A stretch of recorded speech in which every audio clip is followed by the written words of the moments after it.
What is going on, guys? Your boy Joey672 coming, guys, with the video right now. So I want to go over, obviously, two Eagles injuries that we had yesterday, the 49ers game. And I want to go over right guard Brandon Brooks. The right side of the line already made me nervous this year between Lane Johnson and Brandon Brooks. Lane Johnson dealing with ankle injuries every year, and Brandon Brooks dealing with every kind of injury you can think of, okay? I want to make money next week on what he's, or, not now, but if I had to make a bet on what he's going to injure next, I'd probably be right because it always happens, okay? I said beginning of the season, I said Brandon Brooks, if he gets injured again, I'm done. Like, trade him. I'm finished. 2 Achilles injuries the past 2 seasons. Not even 2 days in the training camp, he had a hamstring injury. The first week of practice for the Falcons game, he had a knee injury. And now he has a pectoral injury. Obviously not, official yet, but those are the rumors right now. Pectoral. Going to be out a while. He's missing valuable time. They throw Land Dickerson into the game, a guy that I don't know why they didn't throw Nate Herbig in there. Why did Land Dickerson get a shot thrown into the fire? I mean, he's had no preseason, no OTAs, no rookie minicamp, nothing. You just throw him into a game.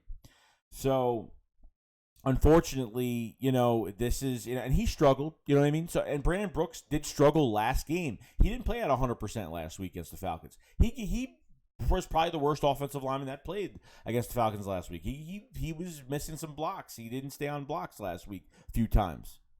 Brandon Brooks is just injury prone. Plain and simple. We got rid of one Mr. Glass. Now we have another one. Making a lot of money right now. So, whatever happens if Jason Kelce retires, they move this line around, I don't know what the future of the offensive line is next year. I have no idea. I'm not getting into all that. But all I'm going to say is this. Brandon Brooks, I promised myself that I'm going to make a decision in my own head that I want him traded after this year because he's missing too much time. He's missing too much valuable time. It's a big blow to this offensive line. When he's 100% healthy, he's perfect. He's number 1 right guard in the league, in my opinion. But when he's hurt, he just can't, even if he hurts something, it's always something that takes weeks and months to recover from. It's nothing little. It's always something almost to missing weeks to months or missing the whole season. So that's my problem with Brandon Brooks. He's got to go. He's got to get traded. Someone's got to pick him up. I don't know how much cap space you're going to get. See what happens. What draft pick you're going to get for him, I don't know. That's something down the road we'll just talk about later. I think the biggest loss was Brandon Graham. Feared to have an Achilles injury. Nick Sirianni said it doesn't look good. He's hoping for the best, but it doesn't look good. At least he's being honest and not saying, I don't know the report yet, but which they don't really know. But obviously he was on the field looking at Brandon Graham and how bad it was. Obviously Brandon Graham's staying in high spirits to not let it affect him so much. So Brandon Graham is the voice of this defense. He has been the past couple of weeks. Obviously, we're going into week 3 now. And, Brandon Graham just has this excitement towards him. And obviously this was a late bloomer defensive end that didn't really start producing till late in his career. And that's fine. You know what I mean? He got chewed out when he deserved it back in the day. It happened. But this is a guy that keeps your defensive line together. He talks all this crap all game. I love his he's got good vibes on the field.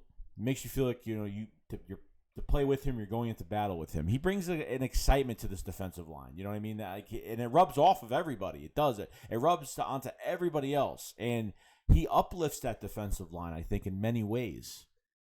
So what do you do? What do you do now? So he's out with an Achilles. You lose your voice. You lose a good player. Give Josh Sweat and give Ryan Kerrigan more snaps. Josh Sweat just got a brand new contract, 3-year extension. Give him more snaps. And I'm telling you right now, Ryan Kerrigan, you think he's going to mind getting more snaps? I don't think so. The more snaps, the better. The more playing time, the better. Haven't seen much from Ryan Kerrigan. I haven't seen, last game I saw a lot from Josh Sweat. This game, nothing. But Sweat, in my opinion, I think he's better as a starter than a rotational guy. Now, obviously, he's going to rotate with somebody else. But give him more snaps. He'll have at least more snaps until he rotates, and that's all that matters. The more snaps you give Josh Sweat, the more disruptive he is in the backfield. We've seen it time and time again if he's healthy, and he is healthy, and he's ready to go. So whatever they want to do there, I'm fine with it. You're going to say, well, Derek Barnett, right? Derek Barnett. Derek Barnett, with that penalty he had today, okay? And Derek Barnett is somebody that had one good year. One good year. That's it. Playing like a first-round pick? No. Always hurt? No. This is the first year he's actually healthy.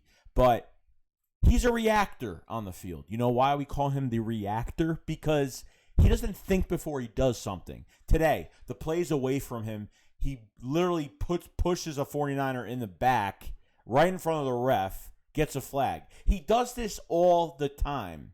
He doesn't think before he does things. Sirianni and Gannon should bench him. I don't care how much he's getting paid. I don't care if it's the last year of his contract. He isn't getting double-digit sacks. He's a mess, okay? He doesn't think, like I said, he just doesn't care. Gets penalties. It's that bad, guys.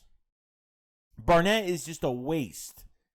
Give it to the guys that deserve it more, like Josh Sweat, right? Give them more snaps since Brandon Graham is out. Take Barnett, put him on the bench, and let him sit there till the end of the season. I don't care. I don't care. He's had penalties, unnecessary roughness penalties the past few seasons. He always does this every single year. And it just does, and it seems like nobody cares. Hopefully, they do something with him this week. Like bench him for the 10th time I said it this video. That's what I want. He doesn't deserve to play because he just doesn't care. Like I said again. So, other than that, guys, that's pretty much it. There are your big blows, injury-wise, from this 49ers game. Brandon Brooks, Brandon Graham, and obviously a little insight on Derek Barnett and what they should do with him because I'm just tired of Derek Barnett. Bust all around. Other than that, guys, that's about it. I'll see you guys later. Shikes, what up, follow us. Peace out, guys. Peace.